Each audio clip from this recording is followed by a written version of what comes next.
અમદાવાદના સાબરમતી વિસ્તારમાં થયેલા પાર્સલ બોમ્બ કેસમાં આરોપી રૂપેણ બારોટની પૂછપરછમાં ચોંકાવનારા ખુલાસા થયા। આરોપી રૂપેણ બારોટે ઇન્ટરનેટ પરથી બોમ્બ અને હથિયાર બનાવવાનું શીખ્યું હતું। પોલીસની તપાસમાં આરોપી રૂપેણના ઘરમાંથી દેશી બોમ્બ બનાવવાની ફેક્ટરી મળી। આરોપીના ઘરમાંથી હથિયારો અને બોમ્બ બનાવવાના ઉપયોગમાં લેવાતા નાઇટ્રેટ, બ્લેડ, શરા અને ખિલ્લા પણ મળ્યા। એટલું જ નહીં, તીક્ષ્ણ હથિયારો, 12 વોલ્ટની બેટરી, ગેસ અને પાઇપ કટરની સાથે લેથ મશીન અને વેલ્ડિંગ ટૂલ્સ પણ મળી આવ્યા।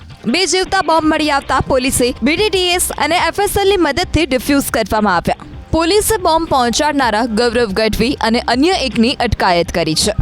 એટલું જ નહીં, પોલીસની તપાસમાં આરોપી રૂપેણ બારોટ બુટલેગર હોવાનો પણ ખુલાસો થયો। હાલ તો આ સમગ્ર કેસમાં DCP, JCP અને ક્રાઇમ બ્રાન્ચની ટીમ તપાસમાં જોડાઈ છે। આરોપી રૂપેણ બારોટે ઇન્ટરનેટ પરથી બોમ્બ અને હથિયાર બનાવવાનું શીખ્યું હતું। પોલીસની તપાસમાં આરોપી રૂપેણના ઘરમાંથી દેશી બોમ્બ બનાવવાની ફેક્ટરી મળી। આરોપીના ઘરમાંથી હથિયારો અને બોમ્બ બનાવવાના ઉપયોગમાં લેવાતા નાઇટ્રેટ, બ્લેડ, શરા અને ખિલ્લા પણ મળ્યા। એટલું જ નહીં, તીક્ષ્ણ હથિયારો, 12 વોલ્ટની બેટરી, ગેસ અને પાઇપ કટરની સાથે લેથ મશીન અને વેલ્ડિંગ ટૂલ્સ પણ મળી આવ્યા। 2 જીવતા બોમ્બ મળી આવતા પોલીસે BDDS અને FSLની મદદથી ડિફ્યુઝ કરવામાં આવ્યા।